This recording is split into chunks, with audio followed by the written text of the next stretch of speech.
Hello everyone. Today we discuss very important part of mathematics. It's a very important branch of mathematics like algebra, arithmetic, coordinate, probability, geometry, trigonometry, and similarly calculus. Very important part of mathematics. It is not one of the important. It is the important part. सबसे ज़्यादा महत्वपूर्ण, सबसे ज़्यादा important ये आपका branch है mathematics का. And it is a part of modern mathematics. कहीं ना कहीं एक भय होता है, एक डर होता है, लोग पैनिक हो जाते हैं जब बच्चों से, मैक्सिमम बच्चों से जब पूछा जाए भाई सबसे ज़्यादा डर किस विषय से लगता है, तो हम बात करते हैं मैथमेटिक्स. लेकिन यदि मैथमेटिक्स में बात की जाए कि कौन सा टॉपिक है जो सबसे ज़्यादा डिफिकल्ट है, उसमें से हमारा एक नंबर पर सबसे इम्पॉर्टेंट उसमें से आएगा कैलकुलस. 11th एंड 12th में हम लोग डिस्कस करते हैं, कंपटीशंस में डिस्कस करते हैं, फिजिक्स में डिस्कस करते हैं. कहीं ना कहीं पूरा फिजिक्स आपका ये कैलकुलस पर डिपेंड करता है. डेरिवेटिव हो, डिफरेंशिएशन हो, इंटीग्रेशन हो, लिमिट हो, पूरा फिजिक्स मोस्ट इम्पॉर्टेंट पार्ट्स सारा वो फिजिक्स का जो आपका होगा वो कैलकुलस पर डिपेंड करेगा.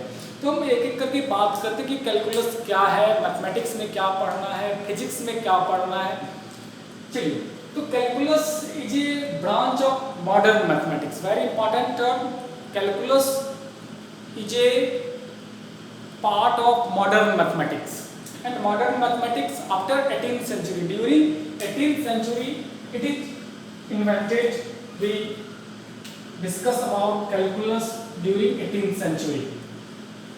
तो दो हमारे मैथमेटिशियंस थे, आपने जरूर इनका नाम सुना होगा, न्यूटन एंड लेबनिज. इन दोनों ने इंडिपेंडेंटली अलग अलग रूप से, न्यूटन साहब हो या फिर लेबनिज हो, इन्होंने दोनों ने अलग अलग रूप से इसके बारे में स्टडी किया, अलग अलग कैलकुलस पर अपना अपना रिसर्च किया और अलग अलग टॉपिक्स पर अपने अपने राय को दिया. तो कहीं ना कहीं introduced by Newton and Lebanese very separately. ये नहीं कि दोनों ने मिलकर के साथ में स्टडी किया, ऐसी कोई बात नहीं है. तो इसका जो कैलकुलस का सबसे इम्पॉर्टेंट दो विषयों में सबसे ज़्यादा हम लोग सब्जेक्ट्स में यूज करते हैं, widely used in mathematics and physics. जितने सारे एक्सप्रेशंस डिराइव किए जाते हैं, most of expression derived in physics, उसमें से हम कैलकुलस का यूज करते हैं. कैलकुलस बोले तो differentiation, continuity, limit, integral calculus, area, जितने सारे ग्राफ्स पढ़ते हैं ये इंपॉर्टेंट है. हम लोग 10th में डिस्कस करते थे साइन एक्स, कॉस एक्स, लेकिन वहाँ पर हम लोग सबका ग्राफ डिस्कस करेंगे और कैलकुलस में एक एक बहुत सारी बातों को स्टडी करेंगे. जैसे लोग साइन एक्स करते हैं, ये सारा आपका साइन एक्स का ग्राफ हो गया, y इक्वल टू ये आपका क्या हो गया, ये आपका साइन एक्स का ग्राफ हो गया. तो यहाँ पर हम कैलकुलस में इसका ढेर सारा चीज डिस्कस करेंगे. ये इसका एरिया कितना होगा, ये हम कैलकुलस में डिस्कस करेंगे. इसका स्लोप क्या है, किसी भी पॉइंट पर इसका स्लोप कितना होगा, ये हम डिस्कस करेंगे. मतलब कहीं ना कैलकुलस मतलब चेंज, कोई भी पार्टिकल्स हो, कोई भी फिगर्स हो, कोई भी फंक्शंस हो, कोई भी ग्राफ हो, अपना पोजीशन किस तरीके से बदल रहा है, दैट इज कैलकुलस. तो हम लोग इसको डिफाइन कर सकते हैं. 11th में हम लोग जो टॉपिक पढ़ेंगे थोड़ा सा देख लें एक बार. लिमिट एंड डिफरेंशिएशन, बिल्कुल छोटा सा टॉपिक होगा, लिमिट एंड डिफरेंशिएशन.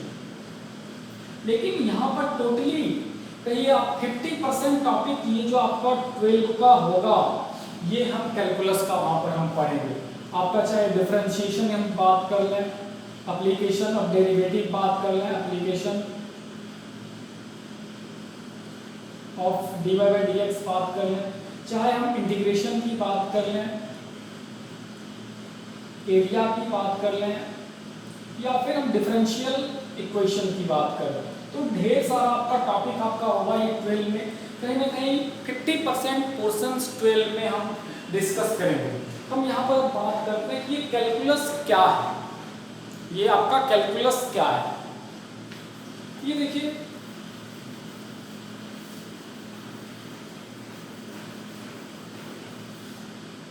डिफाइन करना यदि हम चाहें तो इसको डिफाइन कर सकते हैं. Calculus is a branch of mathematics.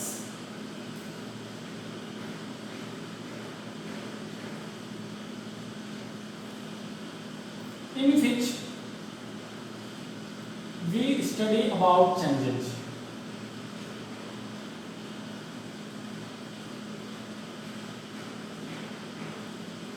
In which we study about changes. Change may be decrease कर रहा हो, मे बी इंक्रीज कर रहा हो, मे बी स्मॉल चेंज हो, इन सारे चीज़ों की हम बार बार डिस्कस करेंगे हम कैलकुलस में।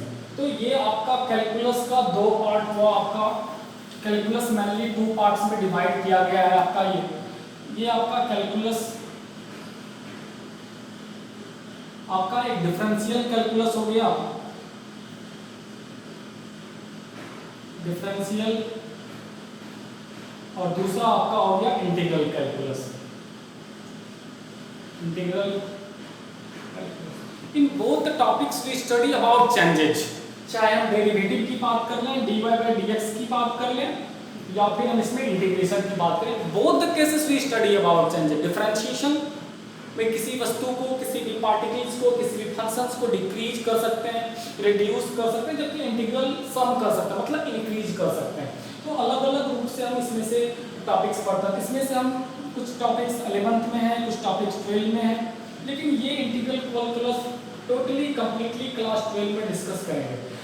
और जो सबसे इम्पॉर्टेंट एक बात है कि जो भी आपका 11th में फिजिक्स है या 12 में फिजिक्स है, most of parts, most of expressions in physics depend on calculus, whether it is derivative और वेदर इट इज इंटीग्रेशन। कहीं ना कहीं दोनों ये जो पार्ट है हमारा, ये कैलकुलस पर ही डिपेंड होगा फिजिक्स में।